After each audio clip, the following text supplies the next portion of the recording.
The safety video droned on about ladder procedures, but all I could focus on was the tightness in my chest.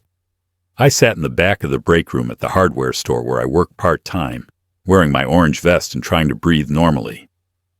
Stacking fertilizer bags that morning had left me more winded than 40 years of crawling inside jet engines ever did. My name is Sam Delaney, 71 years old, retired airline mechanic. My manager, Chris, joked that I was not allowed to have a heart attack on company time. Everyone laughed. I laughed too. But the fear underneath was real and growing worse by the day. That afternoon, my cardiologist called with the results of my latest tests. She said we needed to talk about options soon because my aortic valve was failing. There was a procedure called TAVR that could fix it without cracking my chest open. Less invasive, faster recovery, my best chance at survival. 1 week later, my insurance company sent a 3-page letter explaining why they would rather let me die than pay for the surgery. Not medically necessary, they said. Try medication and watchful waiting instead. While I lay awake at night counting my own heartbeats and wondering how many I had left, the CEO of that insurance company appeared on television bragging about cost savings in front of a garage full of collector cars worth millions. He had no idea I was about to become the most expensive denied claim of his entire career.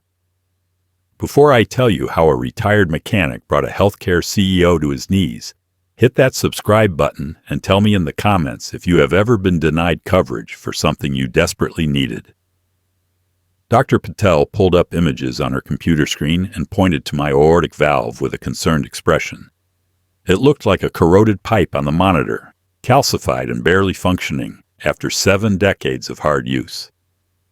She explained that I was a bad candidate for traditional open-heart surgery because of my age and other health complications that had accumulated over the years. But there was a newer procedure called TAVR that could fix the valve without cracking my chest open. Less risk, faster recovery, and my best realistic shot at living long enough to see my grandkids graduate from high school. It's expensive, she warned me with a sigh, and insurance companies can be very picky about approving it. They sometimes call it experimental, even though it has been standard care for years now. I told her I had paid into my health plan for over 50 years through my airline job and now through the hardware store. This was exactly what insurance was supposed to be for when you needed it most. She nodded, but did not promise anything would go smoothly. A week later, a thick envelope arrived from SilverGuard Health with my name printed on the front in bold letters. I sat at my kitchen table with a mug of coffee growing cold beside me as I read the denial letter. It was 3 pages of medical jargon and legal language, but one sentence hit harder than any chest pain I had ever experienced in my life. This procedure is deemed not medically necessary under your plan. They said I could reasonably attempt medication and watchful waiting instead of the surgery my doctor recommended. Dr. Patel's name appeared once in a checkbox on the form, but the actual decision was signed by a medical director I had never met or spoken to in my entire life. Anger and fear fought for control in my chest as I read the letter again and again, hoping the words would change. At work the next day, HR printed a copy and said we could file an internal appeal through proper channels. They seemed sympathetic, but not particularly surprised by what had happened. That night, I flipped through television channels trying to distract myself from the tightness in my chest. I landed on a business show featuring an interview with a man in an expensive suit standing in front of a gleaming red Camaro. The caption identified him as Alan Pierce, CEO of SilverGuard Health.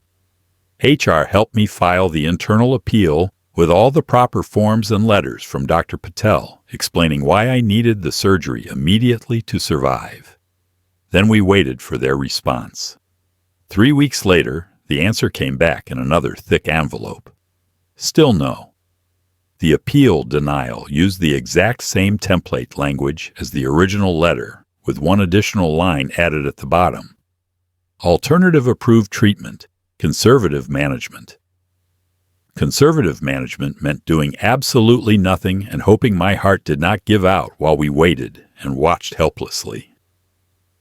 Dr. Patel was furious when I showed her the rejection letter in her office. She slammed her fist on the exam table and said she would call them herself to fight this decision. I sat in her office and listened as she argued on speakerphone with a nurse reviewer who kept repeating the same phrase in a robotic monotone voice. I understand your concern, but the determination has been made according to plan guidelines. After she hung up, defeated and frustrated beyond words, she handed me a brochure I'd never seen before. "External review," she said quietly. "Most people don't know they can ask the state to overrule their insurance company." Back in the break room the next day, I vented to my old buddy Vic, a retired ramp worker from my airline days, who stopped by regularly for coffee and friendly conversation. He listened carefully to my story about the denial and the failed appeal, and the medical director who had never even examined me before deciding my fate. Then he mentioned that his daughter Lena worked as a nurse case manager for a different insurance company across town. She knew more about the appeals process than most lawyers and might be willing to look at my paperwork to find weaknesses. That night, Lena came to my house with a pizza and a stack of colorful sticky notes. She went through my denial letter line by line, rolling her eyes at the corporate buzzwords and shaking her head at their flawed reasoning. "They ignored your surgical risk factors completely," she said with obvious frustration. "And they misclassified TAVR as experimental for your age group, which is complete garbage. This procedure is absolutely standard of care now." She pulled up the state insurance department's website on her laptop and showed me the external review form that could change everything. We filed for external review with the state. But Lena also suggested I talk to people from my old union at the airline who might have useful connections. At the retiree breakfast the following week, I mentioned my denial situation to some of the guys I had worked alongside for decades. An old union representative named Hank leaned across the table with sudden interest in my story. "You're on a self-funded plan through the hardware chain, right?" he asked knowingly. I nodded, not fully understanding the significance of what he was asking. "That means ERISA law applies to your situation," he explained carefully. "They cannot just deny whatever they want without facing real consequences for their actions."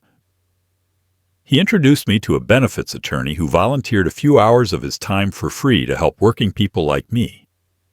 The attorney explained that my employer actually paid the medical claims directly, while SilverGuard just administered the paperwork and made the coverage decisions. "Bad faith denials can create serious liability for both of them," he said firmly. He handed me a legal pad and pen. Over the next month, my symptoms got noticeably and frighteningly worse with each passing week. Stacking lumber at the store left me dizzy and gasping desperately for breath. Dr. Patel ran more tests and told me my valve gradient numbers were climbing rapidly into dangerous territory that worried her greatly. "We're on borrowed time now," she said, her face grim and serious. Meanwhile, SilverGuard called to cheerfully remind me about my free wellness coaching benefit that came with my plan. I hung up before I said something I would deeply regret. At work, I pulled a heavy ladder off a rack and had to lean against the shelves as my vision tunneled and my heart pounded erratically in my chest. Chris insisted I go on intermittent FMLA leave immediately, which meant more forms from HR and significantly reduced working hours. When my first smaller paycheck arrived, I discovered an unpleasant surprise waiting for me. My health insurance premiums had actually increased because I was no longer working full-time hours at the store. I was paying more money for the privilege of being denied the surgery that could save my life. Lena helped me draft a firm and detailed letter to my employer's benefits department with copies sent to SilverGuard headquarters and the state insurance regulator for their records. A week later, something completely unexpected happened that would change everything. I received an internal email chain that was obviously never meant for my eyes to see. Someone at SilverGuard had accidentally hit reply all instead of just reply, and the entire message thread ended up in my personal inbox by mistake. In the email, a SilverGuard manager referred to my case specifically as a non-approved high-cost outlier and enthusiastically thanked the team for successfully meeting their second quarter surgical expenditure targets. My name appeared as a bullet point under a section clearly labeled Cost Savings. They were literally congratulating themselves for denying my life-saving surgery. I printed everything immediately, making multiple copies before anyone could recall the message or claim it had never existed. When Lena saw the printouts, her eyes went wide with complete disbelief at what she was reading. The state insurance department acknowledged my external review request and assigned my case to an independent cardiologist from another city who had no connection to SilverGuard. For the first time in months, someone with no financial stake in the outcome actually called me personally to ask real questions about my symptoms and complete medical history. Dr. Patel sent a blistering letter describing in detail how the denial was putting me at imminent risk of sudden cardiac failure. The independent reviewer examined all my scans and test results with fresh professional eyes. His conclusion was absolutely clear and unambiguous. TAVR was medically necessary for my specific condition, and the alternative of traditional open-heart surgery presented unacceptably high risk given my age and other health factors. The state sent an official notice to SilverGuard ordering them to approve my surgery immediately or explain themselves at a formal public hearing. SilverGuard caved, but only partially. They agreed to approve the procedure, but only at an out-of-state hospital in their network. This would require me to travel hundreds of miles while I could barely walk across my living room. HR at the hardware store called me in for an urgent meeting after they saw the state's official letter and the accidentally forwarded internal email chain.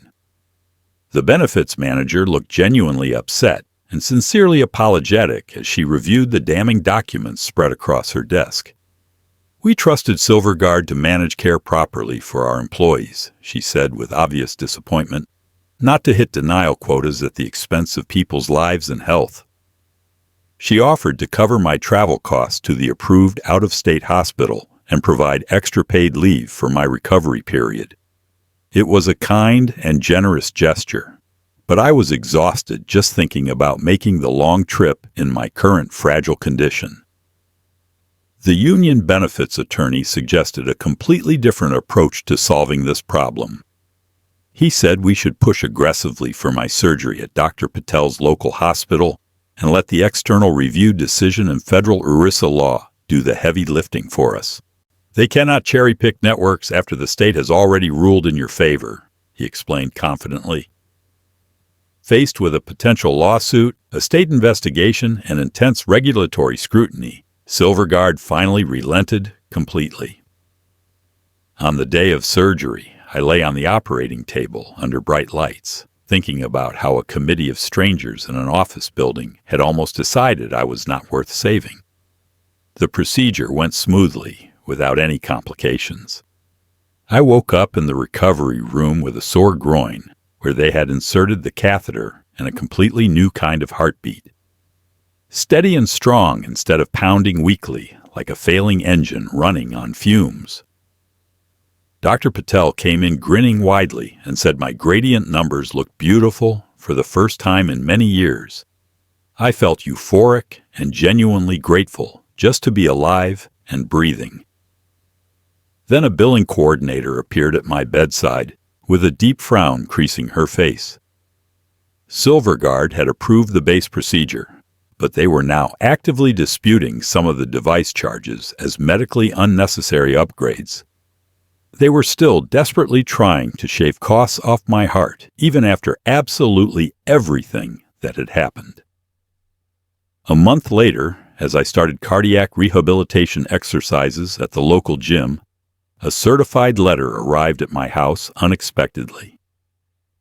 The letter outlined what they called a goodwill settlement offer to resolve all outstanding issues between us. SilverGuard would retroactively cover all my procedure costs without any further dispute or delay. They would completely waive my out-of-pocket maximum for the entire calendar year, and they would pay a meaningful cash sum in formal recognition of distress experienced during the lengthy appeals process. In exchange, I had to agree not to pursue any further legal action over the denial or share the internal emails with anyone outside the ongoing regulatory investigation. It was more money than I had seen in one place in a very long time.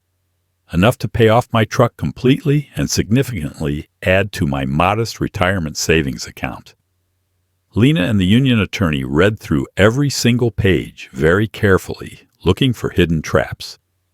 Then they pointed to the non-disparagement clause and the section specifically forbidding any cooperation with regulators in ongoing investigations.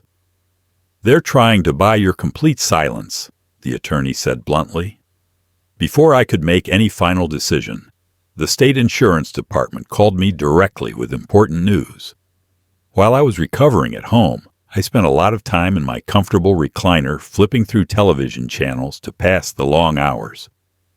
One afternoon, I landed on a rerun of that same business show from several months earlier.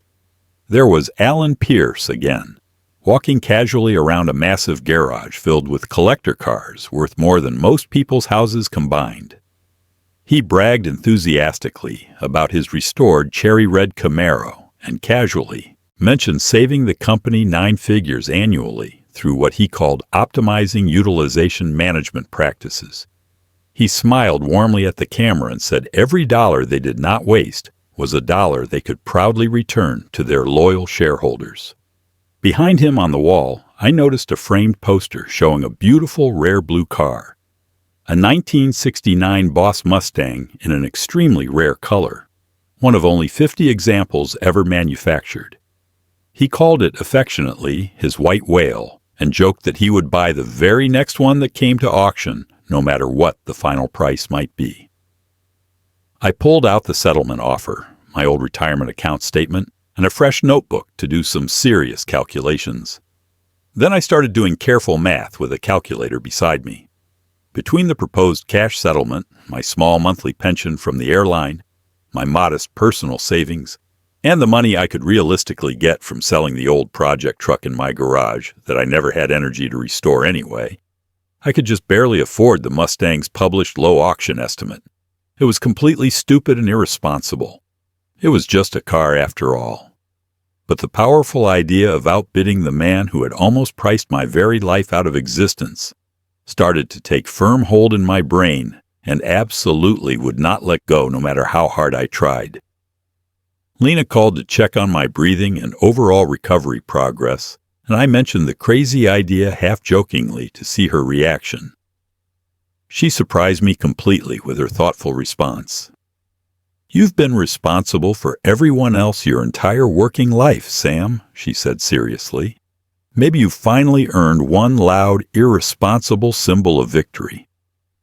At the regulator's office, in a beige conference room that smelled like old coffee and warm copy paper, I told my complete story under formal oath. I read excerpts from the high-cost outlier email while the investigators took careful notes on legal pads. The lead investigator nodded grimly when I finally finished speaking. "You're definitely not the only one this happened to," she said with obvious frustration. "We've found dozens of similar denials following the exact same pattern across the state. Yours is just one of the best documented cases because of that accidental email mistake." She assured me I did not have to file an expensive lawsuit to make a real difference in this situation. Regulatory fines and mandated practice changes could accomplish plenty of good on their own terms. I walked out of the government building feeling lighter than I had in many months. When SilverGuard's nervous lawyers called to follow up on their settlement offer, I told them I would seriously consider it. But the non-disparagement clause and the section about not cooperating with regulators had to be completely removed. I sat with Karen, a local attorney who handled estates and contracts for regular people, and reviewed the revised settlement agreement very carefully line by line. It now covered all my medical costs retroactively, without any further argument. It paid a meaningful five-figure sum for the documented distress and harm they had caused me. And the restrictions only prevented me from publicly attacking SilverGuard by name in paid commercial advertisements, not from speaking honestly to regulators or telling my personal story in general terms to whoever wanted to listen. Karen and the union benefits attorney both agreed it was a solid and fair deal under the circumstances. "You're not selling out at all," Karen said reassuringly. "You're making them pay real money for what they did, while using the same legal rules they always play by against regular people." I signed the papers carefully and mailed them back that same afternoon. A month later, the substantial deposit hit my bank account. For the first time since retiring from the airline years ago, my savings felt like real leverage. I called the auction house, half expecting them to laugh at an old man from a blue-collar suburb wanting to seriously bid on a six-figure collector car alongside millionaires. Instead, they walked me patiently through the entire registration process with professional courtesy. Proof of sufficient funds, official bidder registration, a modest refundable deposit to establish my seriousness as a legitimate buyer. I sold my old project truck to a neighbor's son, who had always openly admired it, sitting in my garage. I moved some funds around very carefully, with Karen's professional guidance, to avoid any unpleasant tax surprises later. Then I wired the required deposit to the auction house. My maximum bid limit was quite high for someone in my modest financial situation, but probably just a rounding error for a wealthy CEO like Pierce. Still, the exciting thought of standing in the same room with bidding paddles raised sent a genuine thrill through my newly repaired heart valve. When Lena heard about my developing plan, she laughed out loud and then got very serious. "You know this auction is televised nationally, right?"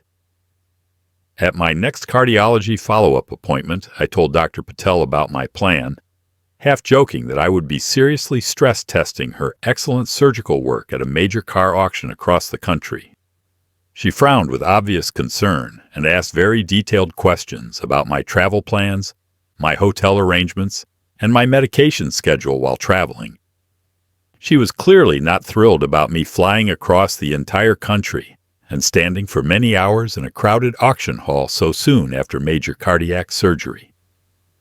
"You're doing remarkably well, Sam, but you're definitely not indestructible yet," she reminded me firmly, with genuine concern in her voice. We struck a reasonable deal together. I would fly in a full day early to rest properly. I would stay well hydrated and take regular breaks throughout the event.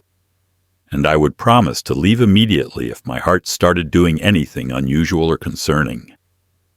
As I was leaving her office, she smirked and said if I was going to risk her beautiful repair work, I should at least wear my portable heart monitor. The auction hall was far bigger and much louder than I had ever imagined it would be. Spotlights swept dramatically across the stage, where beautiful cars rolled past like beauty queens in a pageant.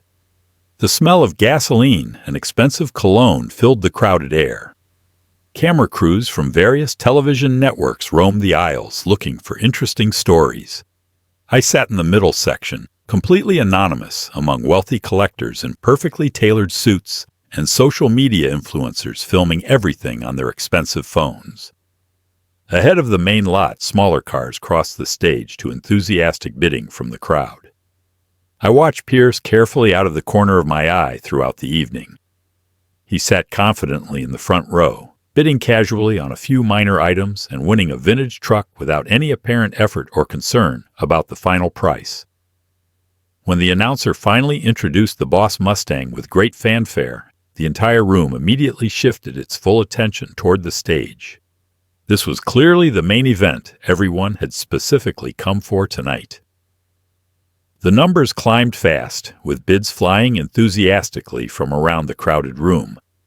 Pierce raised his hand with the relaxed confidence of a man who was completely used to getting whatever he wanted in life. Every time he bid, I waited a deliberate beat and then raised my paddle for the smallest increment allowed above his offer.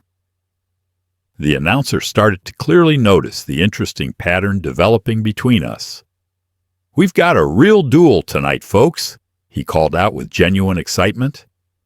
Cameras swung back and forth between Pierce, sitting prominently in the front row, and the older gentleman in the simple blue blazer sitting in the middle section. That was me.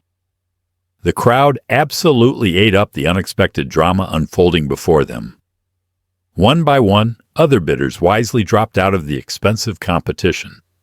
Soon, it was just the two of us going back and forth in an intense bidding war. My maximum limit was approaching fast. The auctioneer called out the next number with anticipation. Pierce hesitated noticeably for the first time all evening, his jaw tight with obvious irritation.